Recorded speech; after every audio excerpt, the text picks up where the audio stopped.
That's going on. Keep you updated. I'm sure it won't go anywhere. It's like $4 million total to Sting.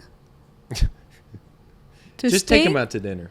Take him out to dinner. Take him out to dinner. Hey, yo. What's up, baby? Take me out to dinner. Hey, yo.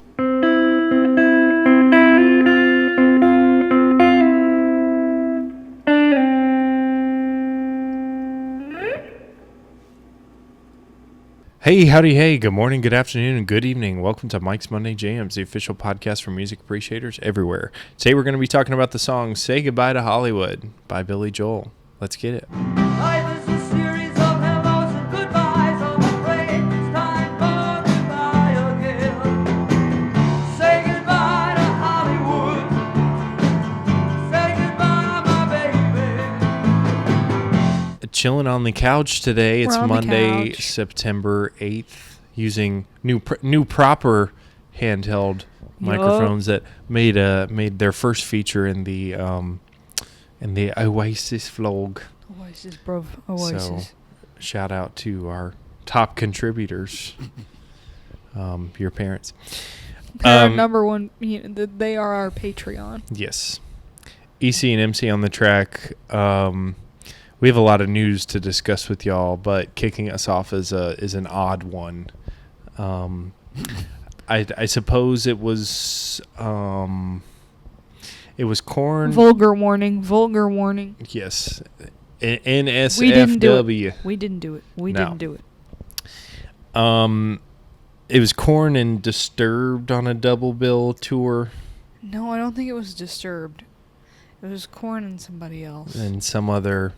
It wasn't Avenged Sevenfold. I don't know. One of them bands. They all sound the same to me. Yeah. Stuff I don't want to listen to. But there's a fella in at the MetLife show who was caught Shucking his corn. I don't know how else to say that. But yes, he was spotted. He thought he must have been watching something that rhymes with corn. Yes, Not. and he was. But he was watching Korn with a Yes, the band Korn. So he was not kindly asked to leave the K. premises. Yeah, no, he got socked in the face by some dude. Yes. And then he got escorted out by security, and it was like 6 of them dragging him by his limbs because he didn't want to leave. But I didn't see in the drag out. He must have gotten it. I must have gotten his corn back in the sheath because I didn't see his corn. Back in the cob. This dude's he's got front row with a top, sitting there going after it, watching Korn, broad daylight. You know, we've been to a lot of shows. We've seen a lot of things. A lot of interesting people watching. Never seen that. But that has never, thank God, that has And never been something we've encountered. And you never thought about it at a show? No, it hasn't even remotely come near to crossing my mind, actually. Certainly not at Korn. I literally have no words other than describing the incident to y'all, and even that was tricky. I think the weirdest part of the video is this guy comes from like 4 rows back, socks the crap out of him. Mm-hmm. And then there are some women that look upset that he did it. Yeah.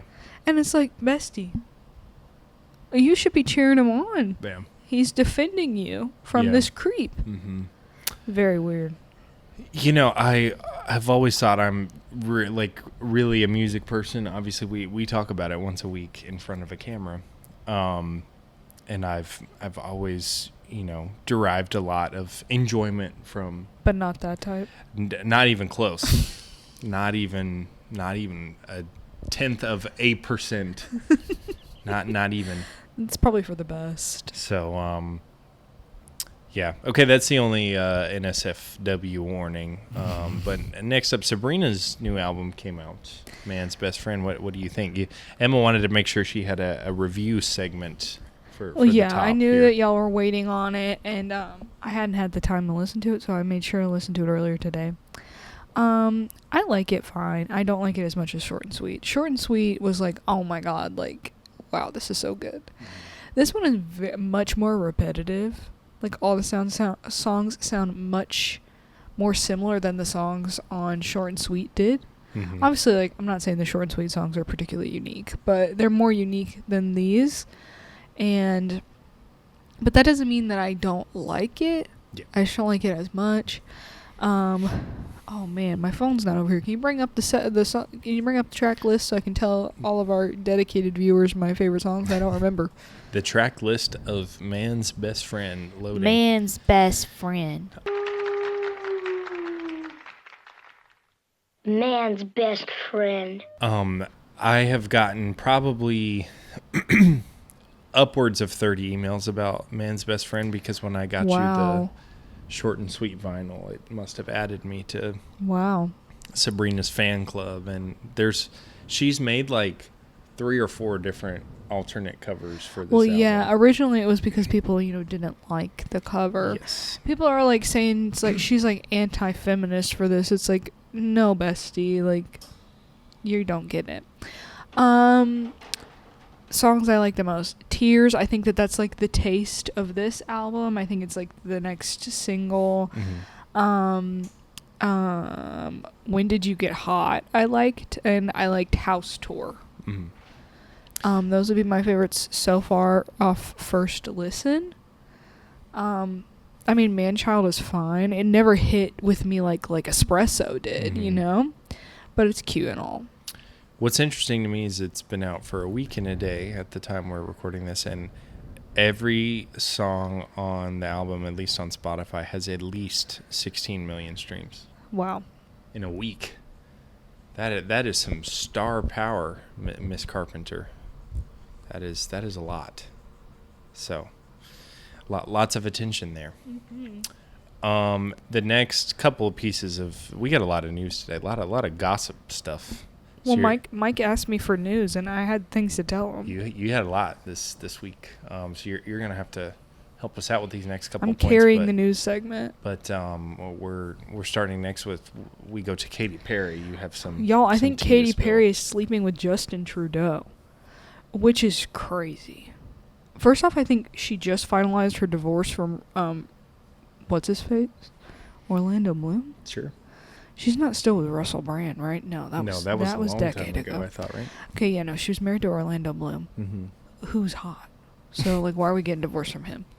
But she's like Orlando Bloom, like Pirates of the Caribbean. Orlando Bloom. Yes. Mm-hmm. Mm-hmm. She just got divorced from Orlando Bloom and then has been seen multiple times in Canada with Justin Trudeau, which if you're like Mike and didn't know who Justin Trudeau was, he's a former Prime Minister of Canada. Former only as of like last year, I think. Well, I'm not Canadian. But Justin Trudeau also hot. So good for Katy Perry. He used to be way hotter. Young pictures of Justin Trudeau. I'll throw some up here. He was fine. He's not Orlando Bloom though. So don't know what she's up to with that. I mean, both of us were shocked yesterday. We looked up her age. Yeah, I had no idea she was in her 40s. She's 40. She's Katy Katy Cat. Catherine Periwinkle the fourth. What's your favorite Katy Perry song? TGIF is a banger. That is a banger. I bet that guy at the Korn concert, I bet his favorite is Peacock. Perhaps. Katy Perry songs that annoy me. Roar. Oh my god. I could get away with never listening to Roar again. That one is, Firework. I did sing Firework in the 5th grade play. It was the most coveted role, and I had it. So. When it was a part of that infamous gym stretching routine video or playlist. But you think of that we fondly used to when you talk think about Down by Jay Sean. Yeah, because Down by Jay Sean is a banger. It is. Down by Jay Sean featuring Lil Wayne. That is a millennial roller skating banger. A class A banger. Even if the sky is falling down. Was Like a G6 on this playlist? No, here's the thing. I only remember Down and Firework being on it. I think there was one more, but Dynamite? I don't know. It definitely was in that realm. Mm-hmm. But yeah, Down by Jay Sean's a good It's time. so good. Other Katy Perry songs that are annoying. California Girls. Yeah. You got to think Snoop was probably like, why'd I do this? I think Snoop has done a lot of things he probably thinks that about. Snoop's part of that song is the best part. You know It what is. song I'm not sick of? I'm Dark sorry. Horse? I'm going to say it, Dark Horse. Dark I'm Horse. not sick of it. It's alright. Juicy J's part is Oh my god, it's so good. She's a beast. I call her Karma. Come back. she eats your heart out. Like Jeffrey Dahmer. Be So careful. good. Okay, we don't need to wrap the whole thing. Shorty heart is on steroids cause her love is so strong.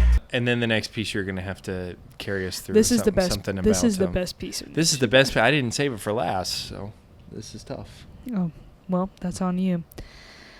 Y'all, you may or may not have heard, but Cardi B has been in court the past week. And it's one of these court cases that there's videos of it. As a lot of Thank court cases nowadays God, do have thank video. God.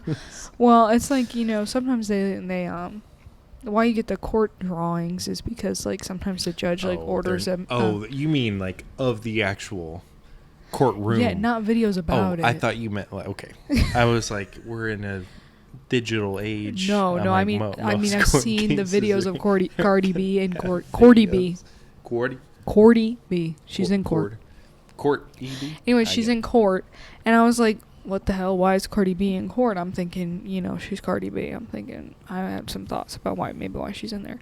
No, you guys, she's in court because this woman. She is. I think she's had the baby. Or she's either very much pregnant or has had Stefan Diggs' baby. Now, we all know that she's been married to Offset twice. I think she has 3 of Offset's children. All set. Whoop, whoop. But Offset is a habitual cheater on Cardi B, so she's divorced him twice. And she is now sleeping with Stefan Diggs. Who does he play for again? The Yeah, we watch college football. Is he on the Cowboys? He might be. Look it up. Yeah, y'all. We watch college football. He's either on the this Cowboys house. or he's a Patriot. Spelled his name wrong. He is. He's on the Texans. No, he's on Pats. the Patriots. Yeah, same Okay. colors. He's Okay, on the Pats.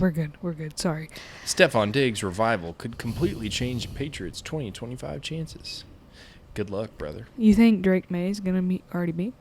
That'd be a funny meetup. Anyways, she's pregnant with Stefan Diggs' baby, but she was not publicly with Stefan Diggs. And when you're pregnant, you have to go to the gynecologist. Well, I guess you don't have to. Well, you should. You should. There's no She was doing the law. right thing. She was going to the gynecologist. And she went to the gynecologist, and there was a security guard at this gynecologist who screamed, "Hey, yo, that's Cardi B," and started taking pictures of her being pregnant. And Cardi was like, yo, like, don't be taking pictures of me. Like, it's not public that I'm pregnant.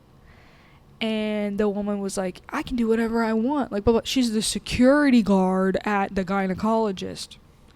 So then Cardi B, vulgar warning, Cardi B called her a fat bitch. Okay? And she This is a quote. this is a quote. I'm not calling her a fat bitch. Cardi B called her that. Did you call her fat? No, I was calling her a bitch. And yelled at her. Because she's Cardi B. Of course she's gonna call you a fat bitch and yell at you, okay? 'Cause she's from the Bronx. 'Cause she's Cardi B and she's from the Bronx. My name is Cardi B, and I am from the Bronx. And this woman is now suing Cardi B for $24 million, claiming that Cardi B beat her up and scratched her across the face with her nail. And But there's here's the video tea. that proves that there's none There's of that, security footage. Yeah. There are many eyewitnesses, including the receptionist at the gynecologist, and everyone is like, no, Cardi B called her a fat bitch.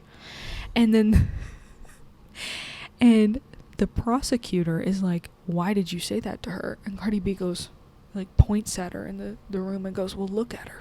You said she's bigger than you? Is that correct? Absolutely. How do you know that? I mean, look. Why you think I said that? That's that That's brutal, so funny. brutal New Yorker honesty. That is You so know. funny. and But, like, I'll take it. You're the security guard at a gynecologist. You don't get to take pictures of the people going to the gynecologist. No, because I also presume that other famous That's why I would assume there's security there. are going there. Yeah, I would assume I'm this like, is why like are a you high-level surprised? doctor. Yeah, why are you surprised? I'm sure there's somebody famous walking through there pretty often. My guess would be she behaved poorly, and instead of accepting her fate as someone who is obviously supposed to do the opposite of this behavior and protect the celebrities going to the gynecologist from this behavior, she decided to lie about Cardi B because she thought she could like keep her job and maybe get money out of Cardi B. Because she also probably thought Cardi B would like settle it with her or something. You know, Cardi, I don't even think Cardi has representation. She's just, I mean, because her She represents representation herself. would not let her sit up there and go, "Why do you think I call her a fat bitch? Look at her." Also, at one point, she's like, They don't teach you that in they're law like school? they're like talking about like the emotional turmoil of it or something, and Cardi's sitting up there and she goes, I kind of love it. I kind of love it too. I think this woman deserves it, and I think Cardi already won. I Truly, think it's like, over, if- and I think Cardi won. If she's not doing what she's supposed to do, like if she doesn't have the proper decorum for the role, it's like, yeah, No, you don't get to be the No. celebrity gyno security guard if you're gonna go, "Oh my God, that's Cardi B! Look, she's pregnant. not at all. Who do you think did it?" That's crazy. Was it star wide receiver on the New England Patriots, Stephon Diggs? The Jonas Brothers are releasing a Christmas movie that is semi-autobiographical, you told me? Yeah, it's odd. It's gonna be on Disney Plus. It's obviously like supposed to be goofy. Like it's not like Mhm. anybody's claiming it's like gonna be really good. Like the Guardians Christmas special. Yeah, like. But supposed to be somehow has goofy. some Sorry, I'm yawning. key canon event in the Christmas special. Yeah, I don't know about that. That was weird. Anyway, sidetrack. Yeah, but it's like they're playing themselves and their wives. Although Joe's They're not- playing their wives. Joe's not married anymore. I think it's mostly about Kevin's wife and Priyanka. Cougar Miss Nick Jonas. And how they're like at home with the kids and the boys are on tour, and it's like, are we gonna make it home for Christmas? I think that's what it's about. Well, fun. I'll watch it. I bet it's really bad, but I'm I sure don't it's think better funny. than Christmas in Connecticut. I'm sure, like, y'all, Christmas in Connecticut is awful. Really bad. As I was looking for ideas for the episode today, I realized we missed the 20th anniversary of From Under the Cork Tree by Fall Out Boy, by Fob. I'm aware you of ever it. heard of Yeah. it? And I feel a little impartial to that album for especially the show because it was like the second episode we ever did. Yes. Yeah. So that was back in May. It turned 20. So, Oh, this Little- is many months old, is what you're saying. well, many. It's like, what, we're in September? Yeah, 4. Many. That's a Sorry. third of the year. Well, the summer went by really quickly. But I forgot about it. And I talk- think even you're at talking the, about it. I thought maybe it was like 2 weeks ago, and you're like, shit, we I missed think I had to it. do better with my like planning of episodes, to be honest with y'all. Maybe you need to make a calendar Yes. where it's like ideas you have, you can go in and put them Go on the ahead. calendar. Because Kind of like how we did with the Song of the Summer. Yes, because I'd be But I did that. thinking about that all the time. I'll be like, oh, we should talk about this. And then like a couple days before we plan to record, I start to think about, oh man, what should we talk about? I'm like, I've thought of so many ideas. I need just like a place to put them and to schedule them because, yeah, there's a lot for us to cover at. We can make that a next week all goal. We can hours make of a the- calendar. But I mean, even 2 weeks ago we covered the Born to Run thing right on the 50th anniversary date, so that was Yeah. pretty cool. That was good. then, People are obviously- loving it. That one has like 150 views. Let's go. But then obviously the Song of the Summer thing too. But yeah, we missed that anniversary. So my only tea for you, I think we got 2 more pieces of news here. What, we are so full of news today. Hot topics. Sting is being sued by his former bandmates in The Police, Andy Summers and Stuart Copeland. They claim he didn't pay him enough. Gordon is his name. Sting's real name. Oh, Gordon? Yeah, we did. You made a short about his name. Yeah, his name is Don't Korn. remember that. Remember he adopted the name Sting, or somebody told him he looked like a bee because when he was a kid he wore this like striped sweater. Oh yeah, So like he Charlie adopted- Brown. Yes, and he adopted the name Sting. Anyway, so they're saying Sting didn't pay them enough, and owes them over $2 million each. Sting Here's the should thing. just give them $2 million each. Here's the thing: are they that broke? They need the $2 million. I know. Like- It's like, to me, $2 million is so much Yes, money. but But to if you were Andy in the Summers? police, To Andy Summers and Stuart Copeland. So I worry for their financial futures. Or it could just be it's probably just a pride thing. yeah. But then Probably just a I guess my question is it one of those things where they now think they should have gotten more money, or are they actually owed money that they agreed upon that they never got? So I don't know a lot, but I know that in 2016 they signed some. It has to do with something or in regards to like the arrangers' fees with like the music licensing. And I guess back at the beginning of the police, or towards the beginning of the police, they basically agreed. Sting was like, I'll give you both 15% of the cut each, because Sting basically wrote all the songs. Yeah. And like, yeah, they're playing on them. Like the police songs are the police songs because the three of them are on it, but it's not like they like wrote them. Yeah.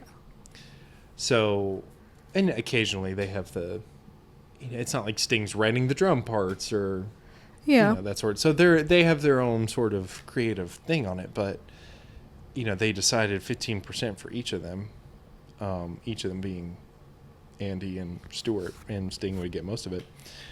Stuart and Bob. Stuart. But they signed some deal in 2016 regarding the arrangers' fees, like basically like, oh, it's been so long, like they only made the 6 albums or 5 albums. Basically just don't even worry about it. So that's what Sting's side is claiming, is like it's illegitimate because we already like kind of talked about this. Yeah, you don't get to go back on agreements you've made, Right. in my opinion. But You made a bad decision, like, you have to sit in it. right, but they notoriously like don't like each other. So that's going on. Keep you updated. I'm sure it won't go anywhere. It's like $4 million total to Sting. Just take him out to dinner. Take him out to dinner. Take him out to dinner. Hey, yo. What's up, baby? Take me out to dinner. Tame Impala is back. I don't know if did you see that? I knew he was teasing being back. I didn't know it was Yeah, he announced a new album. I think it's called Deadbeat. I think it's going to be out next month. Oh, And he's going on a small U.S. arena tour arena tour. in October. So, I mean, he's putting this all together very quickly. I'm sure it's been many years in the making, but it appears Arena very tour quickly. for Tame Impala? Yeah, but it's only like, I don't know, 5 or 6 cities, too. Okay. Well, he's from Australia. He's Australian. So it's only like, New York, L.A., Austin, I think, is on there. That adds up. He's playing Darkleys. It's like 2 or 3 nights He's at playing Darkleys. 3 nights at Darkleys? This tour to me Tame is Impala? like this tour to me is very interesting. He's giving Pier 17. He's giving What? No, you're wrong about that. 3 nights at Barclays. We call it Darkleys, y'all, because it's so dark. Any photo So I've ever had to get from a Nets game is so dark. So this is interesting because I think the opposite. I think these places are too small. What? For Tame Impala? I think you're forgetting or failing to realize how like mainstream / I mean, less I know the better has 2 billion streams. Yeah, but like how many people? 28 million listeners, monthly listeners. I don't know. 3 nights in an arena seems insane to me. Even the top song from Lonerism, this isn't even Currents, the album that will probably go down as his best. For the top song from Lonerism has 600 million streams. Okay, I'm sorry, y'all. I don't know. I think like Yeah, the album is called Deadbeat. It's out October 17th. I thought maybe he'd be playing some bigger places. But yeah, it's Those only are all arenas. What do only you think he's supposed to play? A stadium?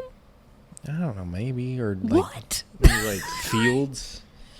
Just, I don't. There's got to be some sort of like in between. I could see big amphitheaters, but if he wants to tour in November, that's not going to work. It's too cold.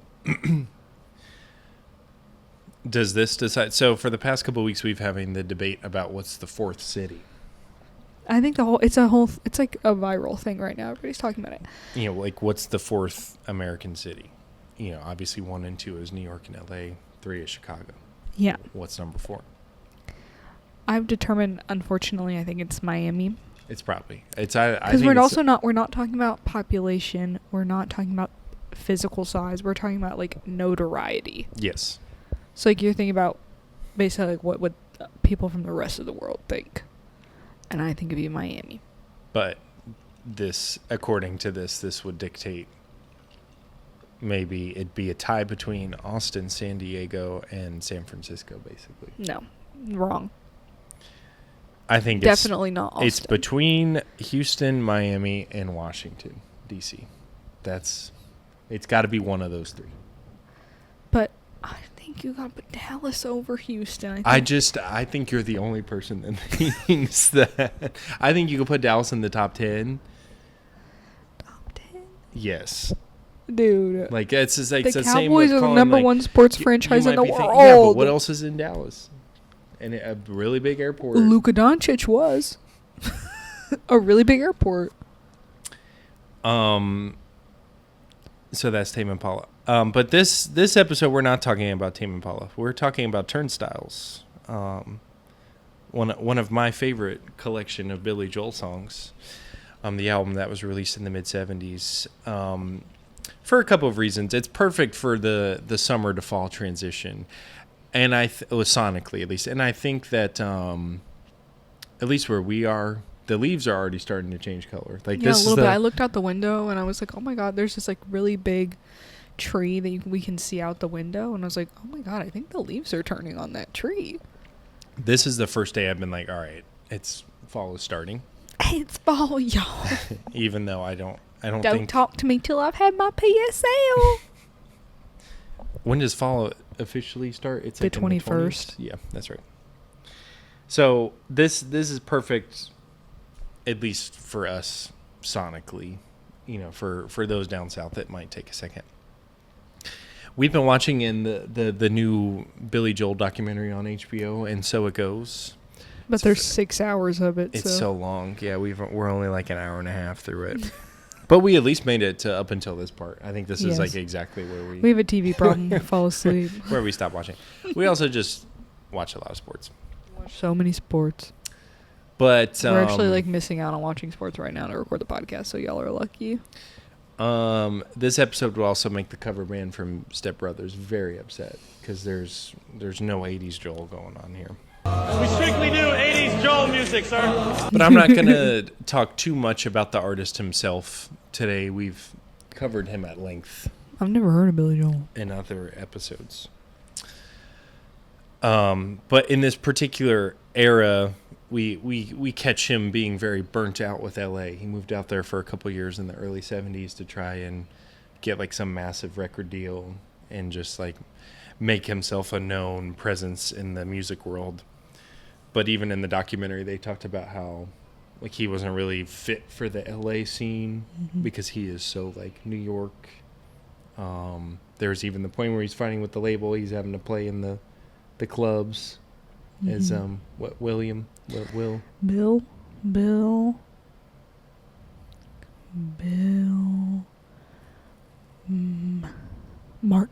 Martin. So yeah, they just at this time had talked about how Billy is more. He's so New York. He didn't really fit in with the Jackson Browne, the Eagles, the Linda Ronstadts, all of the folks go into the troubadour crowd. The Wiggles, Offset, Flo Rida, Larry the Cucumber. So you could tell it was kind of time for a change in his career to move back to New York where he was from. And at the time of the release, this like mid 70s, the city of New York was like in need of a government bailout. There was this like mid 70s New York was like bankrupt. And so in an interview, he famously said, he was like, well, if the city's going down, I'm going down with it. So moving back to New York. And something I just also found in this round of research about Turnstiles and Billy in general, over his career, he only had 3 number 1 singles. What? Piano Man? I don't even think the Piano Man charted at number 1. I think the 3 were like We Didn't Start the Fire, Tell Her About It, and Tell Her About It. Still Rock and Roll to Me, maybe.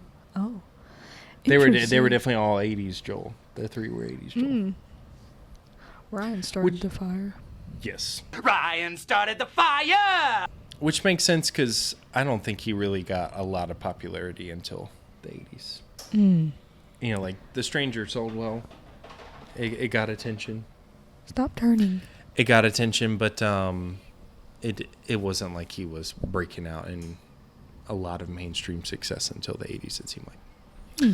Interesting. So this album, Turnstiles, I feel doesn't get enough love. Visual aid, you guys. The ode to New York that it is. So this album represents his move back to New York from LA. I'm moving back. Not moving out. He's not moving out. I'm moving back. Bum, bum. What album is moving out? Oh, The Stranger. Sorry, that was dumb. I It's don't the know. first song. I don't know why I said that. Opens the album. Yeah, I very much know that. It's the first thing you hear when you drop it. I don't know why I said that. I'm sorry. Y'all were recording late. I've been a long day. So this is the return to New York City. Although, first fun fact, it was recorded in Colorado. Colorado. And it had members of Elton John's band in the studio record the tunes. Billy hears the mix. He hates it. He's like, all right, we're going back to New York. And so they record it back home in New York with his actual touring musicians. And this was the first time the touring musicians showed up on a studio album for him. And you get the product that you hear today. Damn, that must have felt rough to be one of Elton John's guys. Yes.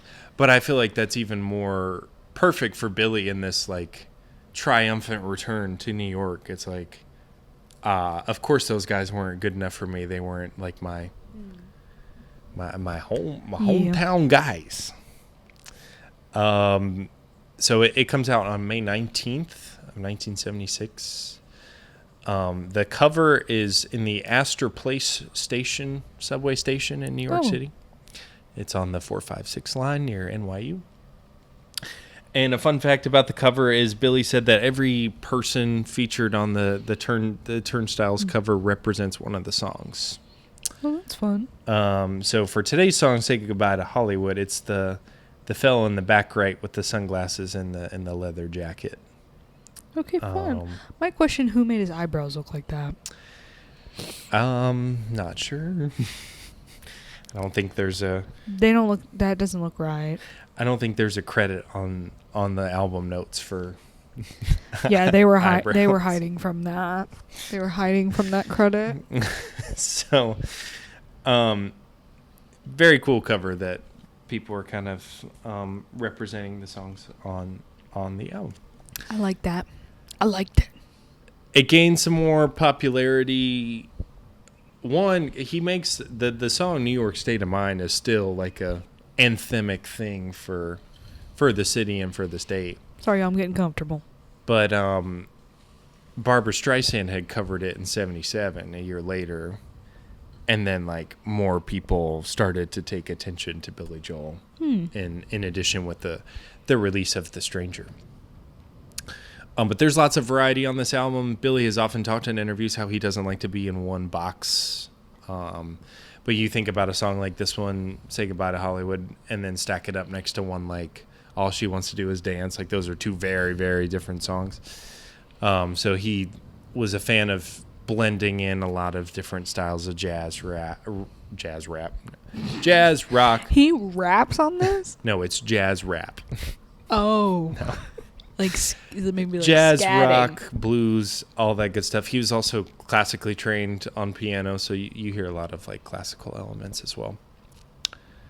I think this album's perfect for late summer, like just before it hits fall. So again, perfect timing for us. It just, to me, sonically sounds like you can tell the days are getting shorter. There might be a little bit of a chill in the night. It's during the day, it's maxing out at 80 degrees. It's perfect for this morning it was 55, but by 3 p.m. it's 78, you know. And I think this set the stage for The Stranger perfectly because it's the album to follow. Because it might have given him a little bit of a starving artist complex because it didn't sell that well. Well, he really hit it out of the park. Yes, for the next. It didn't even crack the Billboard Top 100. That's how well it didn't sell. So that's why we're doing an ode to turnstiles today. Yeah, we'll get it back on the chart. Yeah. This episode alone will cause turnstiles to return to the charts. But let's talk about the song, Say Goodbye to Hollywood. It's inspired by the Ronettes, Be My Baby. Be my little baby. Be my baby.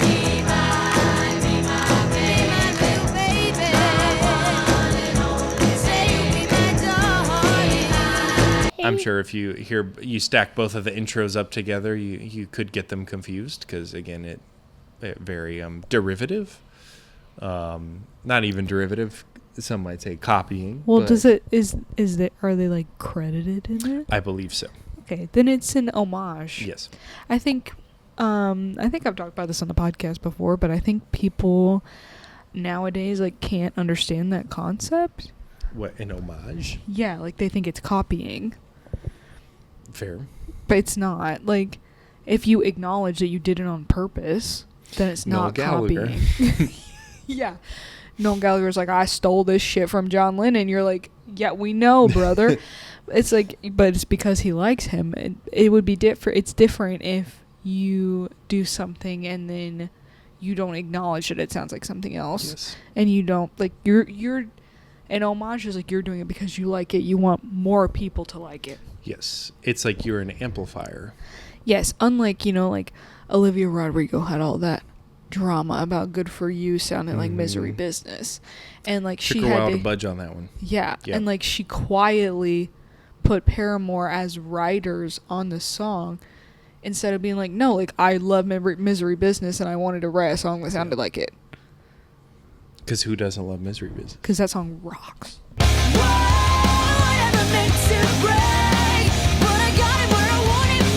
This song, Say Goodbye to Hollywood, is the perfect album stage setter, I think, especially for what he's trying to do, right? It's a love letter to New York, but it's this literal goodbye to Hollywood. Yeah, it's a storytelling of his life. But it's a goodbye that's very much a even bigger hello. Wow, that's prophetic. Yes. So you gotta love a goodbye that's really a hello to something else. So I think it's a perfect album opener, especially for what he's trying to do. It's not as, I would say, anthemic or maybe as representing an overture as maybe some other album openers you would think of album openers. It sets a scene, though. But it does set a scene. Honestly, very literally. Yeah. Mm-hmm. Like, you can almost picture him sitting in the car. Yeah. Saying, like, he's got everything packed up. He got the U-Haul. He's got his car towed by the U-Haul. Song. And literally, say goodbye to Hollywood. And he also had the troubles with the woman at this time. The woman. Well, she was like, honey, I'm going back. Yeah. So I think because, William was classically trained at the piano, you get a lot of, like, classical elements in this song. In particular, the string arrangements you hear. The layered harmonies that sound so nice throughout the song. But it also feels like the melody like if you sing the melody in your head, you could easily picture it like being done by a violin. Like say goodbye to Hollywood. Like it has such a very like violin type melody to it, like a string melody to it, I would say. So it's very classical. Orchestral is the word. Orchestral. It even sounds like the way they've recorded his voice for this track. It even sounds like he's got one foot out the door. Like the vocal. It does. It sounds like he's trying to get away from the microphone. Yes, the vocal track. It sounds like he's in the next door or the next room. Say goodbye to Hollywood. Yes, it sounds like. Is that good? Yeah. Thank you. There's so much reverb on it. It sounds like he's in the studio next door. That is so true. Or it's You're so right about that. It sounds like he's trying to leave. Yeah. Thank you. But it I just it's wanted like to be complimentary. no, it came out sarcastic, but I didn't mean it like that. I'm no, sorry. I didn't mean to be an asshole. But no, it literally sounds like the car's packed up, and they're like, "Come on, Billy, we gotta go." Still gotta sing this song. He's like, "I gotta record it. I gotta record it." Oh God, I still gotta do that song. Billy, there's chicken cutlets, and I gotta record it. Oh my God. He's not Italian. No. There's matzo ball soup. But yes, I feel that choice was intentional, maybe for that reason of like, you know, we gotta go. Mm-hmm. But you know, I think that the song, while maybe sounds bittersweet in nature, because a lot of people write songs about, you know, moving to LA with a lot of optimism. Party in the USA by Miley Cyrus. She's a little nervous in that song. Yes, but there's some optimism to it. You know, a lot of people think of LA as like the land of opportunity for and have for a while. Like you date back to the gold rush, right? Of like going to California, right? But this is like, it represents such a stark contrast from that. It's like, oh, you're writing a song about leaving. You're right. Sounds like get me the hell out of here. Right, but it's almost bittersweet because maybe you appreciate a lot of things about LA or what it's done for you, but at the same time, like, Mama's chicken cutlets are calling me. I gotta go to the Tony's. Gotta go back to New York. So I think that's something that's very, very interesting about that song, and such a tone setter for the song. Even more so a tone setter, song 2, side A, Summer Highland Falls. What a follow-up to this. This continues kind of the bittersweet, but also the reason why I feel that there's a lot of fall, late summer vibes to it is these songs are very reflective. And I feel like we as people get very reflective at the end of the summer. Mm-hmm. You know, because it's like, summer is oftentimes a fun season, a lot going on, a lot of people outside. Yeah. And so when you get to the end of it, it's kind of like, oh, a bummer. So you reflect on what has happened. So I think a lot of these songs are reflective in nature. But that's Say Goodbye to Hollywood. Do you have any thoughts? You've already said them. Lovely. And now it's time for the segment portion of today's show. Kicking us off, as always, is Emma's Everyday Jam, the song that you've been regularly bumping and cruising along to. What say you? You guys, honestly, we watched college football last week. It was awesome. It was great. It was great. Unfortunately, Alabama lost, but if they lost to Florida State. And today, Florida State beat the absolute dog crap out of East Texas A&M, which, like, of course they needed to, but like it was outrageous. It was. So it's like, okay, they must actually generational smackdown. They must be pretty freaking good. Yes. So I mean, that's exciting. But at the tailgate, we listened to mostly tailgating songs, but we did also listen to Cigarettes and Alcohol, and it hit hard.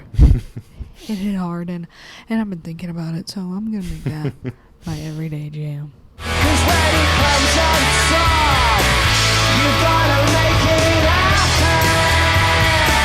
You gotta make it happen. You gotta make it happen. You gotta make it happen.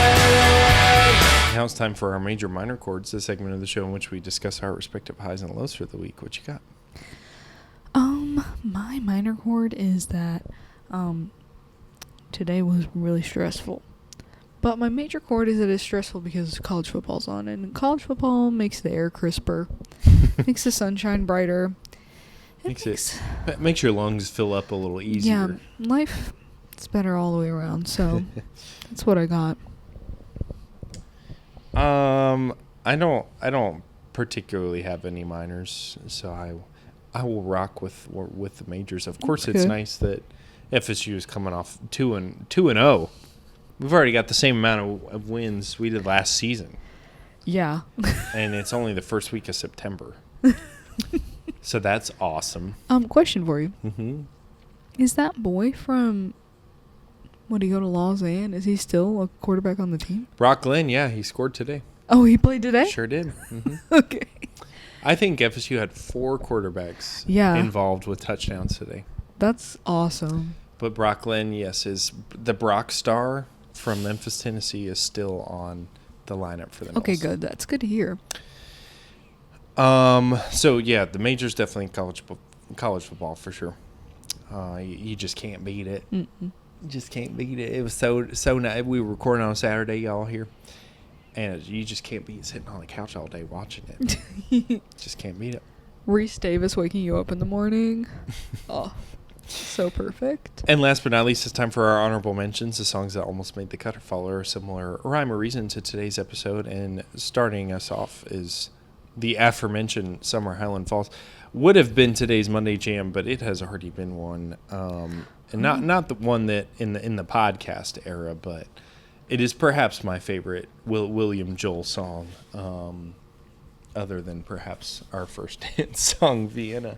It's okay. Vienna's not my favorite Billy Joel song, which is crazy, but I like The Stranger. Summer Highland Falls is a very beautiful song. It's very beautiful. Give it a spin. A reason coexists with our insanity. And though we choose between reality and madness, it's either sadness or euphoria. Another almost contender for today's Monday Jam, but is also already been a Monday Jam. And this has been a Monday Jam? It has. And also is a very late summer transition to fall song. Literally, summer's on its deathbed. Yeah, very, very literally. The Calendar, Panic at the Disco. Another X on the calendar. Summer's on its deathbed. There is simply nothing worse than knowing how it ends. And I spent everything I said that night. I will come back to life. And just one I've just recently discovered by listening to a lot of Noel Gallagher's solo work, which is I would say it doesn't sound like Oasis. I think he gets very experimental and very artistic. Switches it up.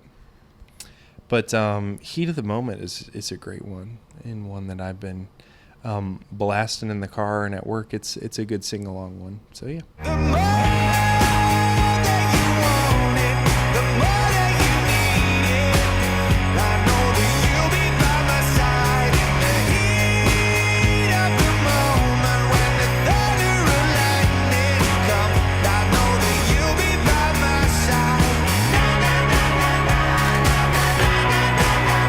side. You're not gonna catch me listening to Noel's solo stuff. I can't go that far. It's not like a crime.